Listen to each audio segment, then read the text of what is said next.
మొట్టమొదటి చేసేటువంటి ఆసనాలు ఆ ఉపవిన్యాసాలని మనం చేద్దాం.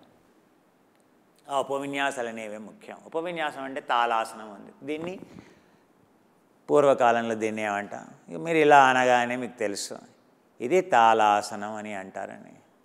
కానీ ఈ ఆసనం వేయాలి అని అంటే ఈ ఆసనం ఒకటే తాళాసనం కాదు. ఇప్పుడు మీరు ఈరోజు చూస్తారు కదా, తాళాసనం అంటే ఎన్ని ఆసనాలు ఉంటాయో, ఎన్ని ఉపవిన్యాసాలు ఉంటాయో. ఎందుకని తాళాసనం అంటాం? అలా నిటారుగా ఉండేటువంటి తాటి చెట్టుని, కొబ్బరి చెట్టుని తాళము అని అంటాం. సో మనం కూడా అలా నిటారుగా కొబ్బరి చెట్టులా, తాటి చెట్టులా ఉంటాం. మన వెన్నుముక అనే తాటి చెట్టులా ఉంటుంది. చూసారా, అలా రింగులు అలా ఉంటుంది కదా, అలాగే మన వెన్నుపూస కూడా, వెన్నుముక కూడా అలాగే ఉంటుంది. ఆ వెన్నుముక కనుక సరిగ్గా నిటారుగా ఉన్నట్లయితే మన యొక్క నాడీ మండల వ్యవస్థ మొత్తం శరీరంలో ఉండేటువంటి అన్ని వ్యవస్థల్ని, అన్ని గ్రంథుల్ని అదే కంట్రోల్ చేస్తుంది. అందుకే వెన్నుముకతో మనం మొదలెడతాం యోగా అనేది. ఆ వెన్నుముకను సరిచేయటంతో యోగా మొదలవుతుంది. ఏదైతే వెన్నుముకకు సంబంధించినటువంటి సమస్యల్ని పూర్తిగా నిరోధించేటువంటి ఆసన వర్గం ఉందో ఆ ఆసన వర్గాన్నే తాళాసన వర్గం అని అంటాం. సో మనం ఈరోజు ఆ తాళాసన వర్గంతో మనం ఆసనాలు మొదలెడతాం, ఉపవిన్యాసాలతో మొదలెడతాం. తాళాసనం అంటే కేవలం ఇదే కాదు. ఈరోజు చూస్తారు కదా, మన వెన్నుముక సమస్యలన్నీ దూరం అయ్యాయంటే, అంటే మీరు అనుకోవచ్చు, అంటే సార్ మరి నాకు నడుము నొప్పి ఏమీ లేదు, నాకు మెడ నొప్పి ఏమీ లేదని అనుకోవచ్చు. అన్నంత మాత్రాన మీ యొక్క వెన్నుముక సమతుల్యంలో ఉందనేటువంటి విషయం మీరు పరీక్షించుకోవాలి. నిజంగా సమతుల్యంలో ఉందా? ఇలా పెట్టి చూసుకోవాలి, ఇలా పెట్టి చూసుకోవాలి, ఇలా పెట్టి చూసుకోవాలి. నిజంగా సెంటర్ లైన్లో, మీడియల్ లైన్ అని అంటాం, ఇలా లైన్ గీయాలి. ఇలా లైన్లో నిజంగా సమతుల్యత ఉందా లేదా? ఆ తర్వాత మీ యొక్క ఫ్రాంటల్ ప్లేన్ అని అంటాం. ఫ్రాంటల్ ప్లేన్ అని అంటే ఇలా మీరు నిల్చున్నప్పుడు మీ యొక్క లైన్ ఇలా గీస్తే మీ ఫ్రాంటల్ ప్లేన్లో మీరు నిజంగా మీ యొక్క వెన్నుముక సమస్య ఉందా లేదా అనేది బయటపడుతుంది. ఇక్కడ కర్వేచర్ ఎక్కువగా ఉందా, మీ మెడ ముందుకు వెళ్ళిందా, ఇవన్నీ కూడా వెన్నుముకకు సంబంధించినటువంటి సమస్యలే. ఎవరైతే తీవ్రమైనటువంటి తలనొప్పితో బాధపడుతూ ఉంటారో, ఋతుక్రమం సంబంధితమైనటువంటి సమస్యలతో బాధపడుతూ ఉంటారో, సైనస్ ప్రాబ్లంతో, కోల్డ్తో పదే పదే జలుబు చేయటం లాంటి సమస్యలతో బాధపడతారో, చెవిపోటుతో బాధపడతారో, వెనికిడికి ఎవరికైతే ఎప్పుడు వెనికిడి ప్రాబ్లం ఉంటుందో, ఇలాంటి ఎన్నో రకాలైనటువంటి సమస్యలు ఎందుకు వస్తాయంటే మీ యొక్క శిరస్సు భాగాన్ని మోసేటువంటి వెన్నెముక యొక్క పై భాగం ఏదైతే ఉంటుందో ఆ పై భాగం అనేది కొంచెం డిస్టర్బ్ కావటం వల్ల, ఈ కింద ఉండేటువంటి వెన్నెముక నుండి డిస్టర్బ్ కావటం వల్ల ఇలాంటి సమస్యలు కోకలుగా వస్తాయి. మీరు కేవలం వెన్నెముక అనగానే మీకు ఏ మెడ నొప్పో లేకపోతే నడుము నొప్పో, ఇదే వెన్నెముక సమస్యలని మీరు అనుకుంటున్నారు. అందుకే మీ యొక్క బ్రెయిన్ బ్లడ్ సర్క్యులేషన్ ఒకటే ఇంపార్టెంట్ కాదు బ్రెయిన్కి. అన్నిటికంటే ముఖ్యమైనటువంటి సర్క్యులేషన్ ఏంటంటే సెరిబ్రోస్పైనల్ ఫ్లూయిడ్ అని అంటాం. అంటే దాన్నే సాక్రోక్రేనియల్ పంప్ అని అంటాం, సాక్రమ్ క్రేనియం పంప్ అని అంటాం. ఆ సాక్రోక్రేనియల్ పంప్ ఏదైతే ఉంటుందో అది నిరంతరం మీ యొక్క బ్రెయిన్లో ఒక ఫ్లూయిడ్, ఒక ద్రావణం అనేది ప్రవహిస్తూ ఉంటుంది. మీ సుషుమ్నా నాడి ఏదైతే ఉందో కెనాలిస్ సెంట్రాలిస్ అని అంటాం. ఆ సుషుమ్నా నాడి ద్వారా ఈ ద్రావణం అనేది ఎప్పుడు కూడా మీ యొక్క మెదడుని తడుపుతూ ఉంటుంది. మీ మెదడు అనేది ఆ ద్రావణంలో తేలి ఆడి ఉంది. ఈ భాగం ఎప్పుడైతే డిస్టర్బ్ అవుతుందో అప్పుడు ఏమవుతుందంటే ఆ పంపు మీద ప్రెషర్ పడుతుంది. సో ఆ యొక్క సాక్రోక్రేనియల్ పంపు ఫ్రీగా పంపు కావట్లేదు అనుకోండి, సో లైన్ చోక్ అయిపోయింది అనుకోండి, ఏమైతే ప్రెషర్ పెరుగుతుంది. ఆ ప్రెషర్ పెరగడం వల్ల మీకు మైగ్రెయిన్, తలనొప్పి ఇలాంటి సమస్యలు కోకొలలు వస్తూ ఉంటాయి. సో ఈ ఆసన వర్గం ఏదైతే ఉందో ఈ ఆసన వర్గం అనేది చాలా ముఖ్యం. ఈ ఆసనం వేస్తే చాలు అలాంటి సమస్యలన్నీ దూరం అవుతాయి. ఆ వెన్నుముకని మళ్ళీ మనం సరి చేయొచ్చు. దాన్ని అట్లా C1 C2 ఏదైతే అంటాం, C4 C5 C6 C7 ఈ యొక్క వీటికి మనం సరిచేయచ్చు. వీటిని సరిచేసేటువంటి మెడలో ఉండేటువంటి ఫ్లెక్సార్స్ ఏవైతే ఉంటాయో, మజిల్స్ ఏవైతే ఉంటాయో ఆ మజిల్స్ అనేవి ఫ్రీ కావాలి, అవి ఫ్రీ అయిపోవాలి. అవి ఫ్రీ కావాలంటే దీన్ని ట్రేపీజియస్ అని అంటాం, ఇది ఫ్రీ కావాలి. సో అది కావడానికి మనం ఈ తాళాసనానికి మించినటువంటి ఆసన వర్గం ఇంకొకటి లేదు. అందుకే ఏ ఆసనం అయినా కూడా యోగాలో ఆసనాలు మొదలయ్యేదే వెన్నుముకని సరి చేసేటువంటి ఆసనాలతో మొదలవుతుంది. తద్వారా మీ ఆరోగ్యానికి సంబంధించినటువంటి సగం సమస్యలు దూరం అవుతాయి. బాగా ఈ విషయం గుర్తుపెట్టుకోండి. మరి వెన్నుముకకు సంబంధించినటువంటి ఆసనాలు ఈ తాళాసనమే కానీ ఈ ఆసనాలు ఎన్ని రకాలుగా ఉంటాయి? సో వెన్నుముకని సరిచేయాలి అని అంటే కేవలం 5 రకాలుగా మాత్రమే మనం సరిచేయచ్చు. ఆ విషయాన్ని కూడా ఎన్నో రకాలుగా సరిచేయచ్చు అని మీరు అనొచ్చు. లేదండి, కేవలం 5 రకాలుగా మాత్రమే మీరు వెన్నుముకని సమస్యల్ని సరిచేయచ్చు. ఎందుకని అలా చెప్తున్నారు అని అంటే వెన్నుముక కేవలం ముందుకి, వెనక్కి, ఆ తర్వాత ఇటుపక్కకి, ఇలా తిరగటం, ఇలా తిరగటం, ఆబ్లిక్ అని అంటాం, ఇలా యాంగిల్ ఏదైతే తిరుగుతాం, ఈ 5 డైరెక్షన్స్లో మాత్రమే వెన్నుముకని మనం వ్యాయామం చేయవచ్చు. అందుకే దీన్ని 5 రకాలుగా సరి చేసేటువంటి పద్ధతి కేవలం యోగాలో మాత్రమే ఉంది. ఎవరైతే ఫిజియోథెరపీ చదువుతున్నారో, ఎవరైతే మెడికల్ సైన్స్ చదువుతున్నారో వాళ్ళకి అనాటమీ, శరీర శాస్త్రం బాగా వచ్చు, వాళ్ళకి ఈ విషయాలు స్పష్టంగా అర్థమవుతాయి. వెన్నుముకని కేవలం 5 రకాలుగా మాత్రమే వెన్నుముకని వంచొచ్చు. వెన్నుముకని సరిచేయాలంటే కేవలం 5 ఆసనాలు మాత్రమే. అందుకే ఆసనాలు మొదలయ్యేదే వీటితో.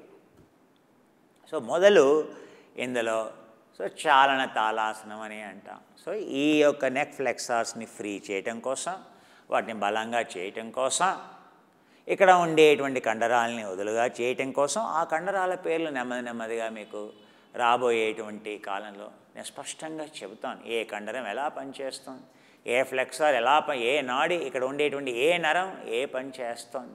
ఈ కండరం చెప్పాను కదండి, అప్పర్ ట్రేపిజియస్ అని అంటాం. ఇక్కడ సో ఏంటంటే ఇక్కడ ఉండేటువంటి క్యాపిటస్ మజిల్ అని అంటాం.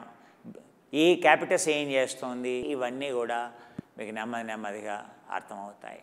ఇప్పుడు నేను పూర్తి సాంకేతికమైనటువంటి భాష మాట్లాడితే సో మీరు ఏంటంటే చేయటానికి ఉత్సాహం ఎక్కువ, కానీ చేసేటువంటి పద్ధతి శాస్త్రీయంగా ఉండటం కోసం మీకు శాస్త్రీయంగా చెప్పాలి, అప్పుడే మీకు తెలుస్తుంది. మరి ఇప్పుడు మొదలెడదాం. ఆధ్యాత్మిక క్రమంలో ఈరోజు మన వెన్నుముకకు సంబంధించినటువంటి సమస్యలను ఎలా తొలగించుకోవచ్చు.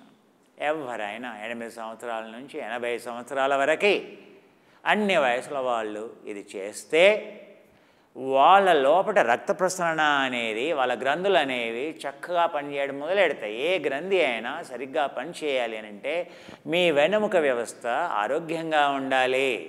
మీ స్ట్రెస్ ఉండకూడదు అని అంటే మీ యొక్క మెదడులో ఉండేటువంటి పిట్యూటరీ వినాల గ్రంథి కానీ, లేకపోతే హైపోథాలమస్ సెంటర్ కానీ, నాడీ కేంద్రం ఏదైతే ఉంటుందో నాడీ మండల కేంద్రం కానీ ఇవి అద్భుతంగా పనిచేయాలి. అవి పనిచేయాలి అని అంటే మీ యొక్క వెన్నుముక అనేది ఆరోగ్యంగా ఉండాలి. ఆ వెన్నుముకలో ఉండేటువంటి రక్త ప్రసరణ, నాడీ మండలానికి సంబంధించినటువంటి సెరిబ్రోస్పైనల్ ఫ్లూయిడ్ యొక్క ఆ ద్రావణం యొక్క ప్రవాహం ఎక్కడా నిరోధం లేకుండా చక్కగా ఉండాలి. సో అలా చేయటానికి మనం ఇప్పుడు ఆధ్యాత్మిక క్రమంలో తాళాసనం చేద్దాం.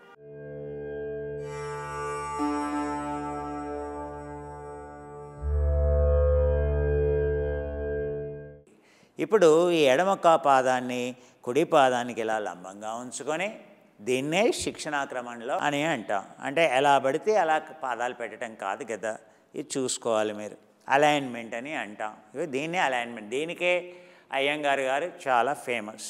ఇలా పెట్టాలి, పాదాలని ఇలా పెట్టాలి, అప్పుడే చికిత్స వెన్నుముక సరి అవుతుంది. ఇలా పెట్టి నెమ్మదిగా 2 చేతుల్ని సో ఇలా నెమ్మదిగా పైకి తీసుకెళ్ళి ఇలా చేతుల్ని వదిలేసి ఇలా వెన్నుముకని సరి చేసుకోవాలి. ఎందుకని ఆ వెన్నుముకకి ఇరువైపులా ఉండేటువంటి కండరాలు ఏవైతే ఉంటాయో వాటిని స్పైనల్ రూట్స్ అని అంటాం. ఆ కండరాలను వదులుగా చేయాలి. అవి చేయటం వల్ల ఆ వెన్నుపూసలు అనేవి వదులుగా అవుతాయి. ఆ మధ్యలో అప్పుడు లుబ్రికేషన్, ఆయిల్ అనేది ప్రవాహం ఉంటుంది. అంటే ఆ డిస్క్ ఎలాస్టిసిటీ అనేది రిస్టోర్ అవుతుంది. అందుకే ఇలా అనాలి. ఇలా అని చూడండి, శ్వాసను వదిలేస్తూ ఇలా నా ఎడమ పాదాన్ని చూడండి. నా ఎడమ పాదం లంబంగా ఉండాలి, మోకాలు లోనికి తిరిగి ఉండాలి. అప్పుడే ఈ యొక్క వెనుముక అనేది ఫ్రీ అవుతుంది. ఇప్పుడు ఇలా శ్వాసను వదిలేస్తూ ఇలా, మళ్ళీ శ్వాసని పీల్చుకుంటూ ఇలా. ఇప్పుడు నా కుడి మోకాలు లోపలికి, కుడి పాదం నేలకు లంబంగా 90 డిగ్రీస్లో ఉండాలి. ఆసనం చేయటం చాలా ముఖ్యం. ఎలా చేయాలి అనేది చాలా ముఖ్యం. మీ వెన్నుముక ఎలా ఉంది, మీ మోకాలు ఎలా ఉంది, పాదం ఎలా ఉంది, మీ చేతులు ఎలా ఉన్నాయి.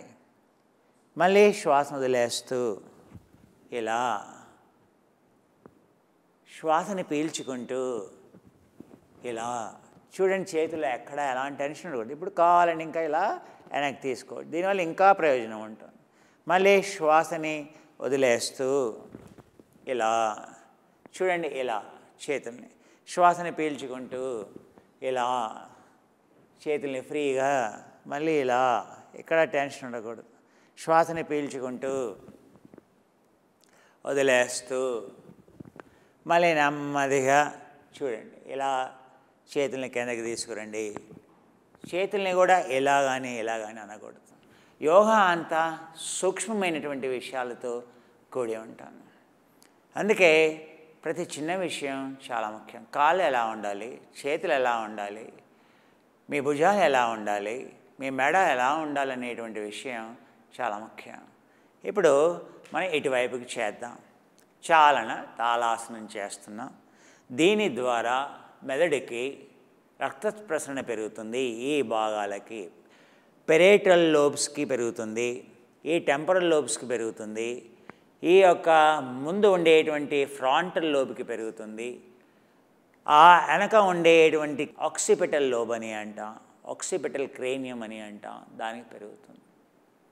సో ఈ వీటికి రక్త ప్రసరణ పెరగాలి అని అంటే మీ యొక్క ఎథిమాయిడ్ క్రేనియానికి, స్పెనాయిడ్ క్రేనియానికి, కపాలానికి రక్త ప్రసరణ పెరగాలి అంటే, ఆక్సిజన్ పెరగాలి అని అంటే ఈ ఆసనాలు చేయాలి. ఇలా శ్వాసను పీల్చుకుంటూ పైకి ఆధ్యాత్మిక క్రమంలో.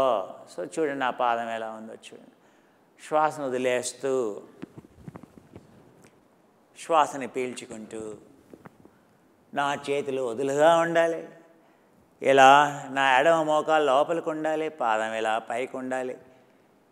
ఆ మెడలో, వీపులో, ఎడమ భాగంలో ఎంతో ఆనందం మీకు వెంటనే తెలిసిపోవాలి. ప్రత్యక్ష వెంటనే అనుభూతి. శ్వాసను వదులుతూ యోగా అనేది ఇప్పుడే ప్రయోజనాన్ని ఇస్తుంది. అథ యోగానుశాసనం, ఇక్కడే ప్రయోజనాన్ని ఇస్తుంది. శ్వాసని పీల్చుకుంటూ నెమ్మదిగా శ్వాసను వదిలేస్తూ, శ్వాసని పీల్చుకుంటూ నెమ్మదిగా వదిలేస్తూ. ఇక్కడే ప్రయోజనం ఏమిటి? స్థిర సుఖాసనం. ఆ సుఖాన్ని ఇక్కడే ఈ ఆసనంలో పొందుతున్నారు అంటే అథ యోగానుశాసనం. ఇది ఎప్పుడో రిజల్ట్ ఇచ్చేది కాదు, వెంటనే తెలిసిపోతుంది.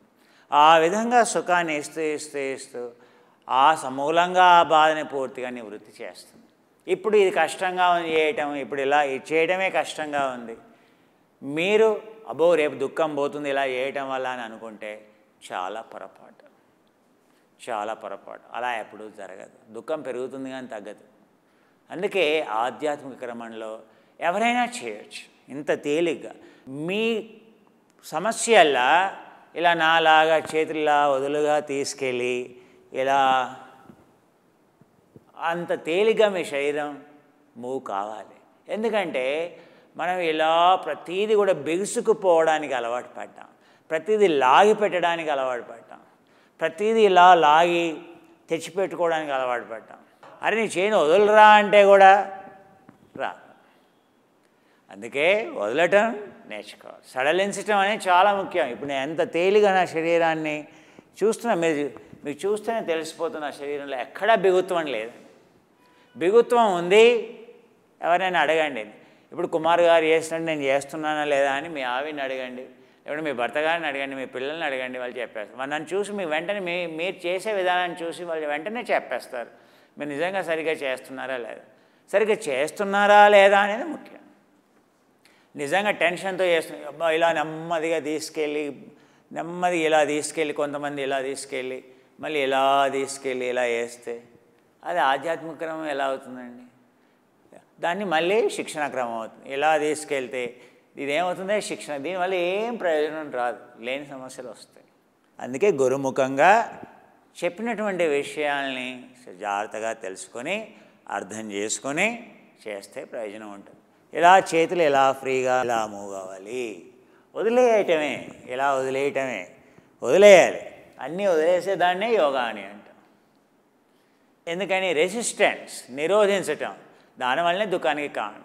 సో అన్నింటినీ జీరో రెసిస్టెన్స్. ఆధ్యాత్మిక క్రమం అంటేనే జీరో రెసిస్టెన్స్. ఎప్పుడైతే నువ్వు జీరో రెసిస్టెన్స్ ఎప్పుడైతే పూర్తిగా వదిలేస్తావో, కండరాల్ని, శరీరాన్ని పూర్తిగా వదిలేస్తావో, అప్పుడు రక్త ప్రసరణ పెరుగుతుంది, అప్పుడు ప్రాణవాయువు చేరుతుంది. అప్పుడు ఆ కణజాలానికి ప్రాణవాయువు అందగానే అక్కడ నొప్పికి కారణమైనటువంటి లాక్టిక్ యాసిడ్ కార్బన్ డైఆక్సైడ్ కింద మారుతుంది. అది లంగ్స్కి మంచిది. ఆ తర్వాత ఎనర్జీ వచ్చేస్తుంది. ఆ తర్వాత సమస్య అనేది తొలగిపోతుంది. ఇన్ని ప్రయోజనాలు ఉంటాయి. అందుకే జీరో రెసిస్టెన్స్ అని అంటాం. ఆధ్యాత్మిక క్రమం అంటే ఏంటయ్యా? మనం దేన్ని నిరోధించకూడదు, సడలించటమే మన పని, వదిలేయడమే మన పని. ఇప్పుడు మనం 2 రకాలుగా చేసాం, ఇటు చేసాం, ఇటు చేసాం. ఇప్పుడు మధ్య భాగానికి చేద్దాం. చూడండి, ఈ కాళ్ళని ఎలా ఎడంగా ఉంచి, ఈ పాదాలని ఎలా 85 డిగ్రీల కోణంలో ఉంచి, నన్ను చూడండి, చేతుల్ని ఎలా ఫ్రీ చేసుకొని, మొండాన్ని ఇలా ఫ్రీ చేసుకొని, మీ వెనముక ఇరువైపులా ఉండేటువంటి కండరాలని వదులుగా చేసుకొని, ఎందుకంటే ఇలా అన్నప్పుడు మీ యొక్క వెనుముకలో ఉండేటువంటి ఎరెక్టార్ స్పైన్ అనేటువంటి కండరం ఏదైతే ఉంటుందో, అందులో ఉండేటువంటి 3 రకాలైనటువంటి ఉపకండరాలు ఏవైతే ఉంటాయో, సో ఆ కండరాలు కూడా ఫ్రీగా కావాలి. ఆ ఫ్రీగా కావాలి అని అంటే ఇలా చేస్తే ఫ్రీ అయిపోతుంది. సో ఆ ఎరెక్టార్ స్పైన్ అనేది పక్క కండరాల నుంచి విడిపోవాలి. అలా విడిపోవడం వల్ల మీ వెన్నుముక్కకి ఎంతో స్వాంతన చేకూరుతుంది, ఎంతో రిలాక్సేషన్ ఉంటుంది. ఇలా అని చూడండి. మళ్ళీ చేతులను ఇలా ఫ్రీ చేసి శ్వాసను పీల్చుకొని, ఇప్పుడు చూడండి కిందకి వెళ్తున్నాను నేను, శ్వాసను వదిలేస్తూ ఇలా మోకాళ్ళను, దీన్నే కంపెన్సేషన్ అని అండి. ఆధ్యాత్మిక క్రమంలో, చికిత్సా క్రమంలో ఇది చాలా ముఖ్య భాగం. మోకాలని ఉంచాలి, ఇలా పైకి తీసుకెళ్ళి ఇలా వెనక్కి. చూసారు కదా, ఇలా నీ భుజాలు ఎంత కిందకి వస్తే అంత మంచిది. నడుముని కిందికి వెనక్కి నెట్టాలి.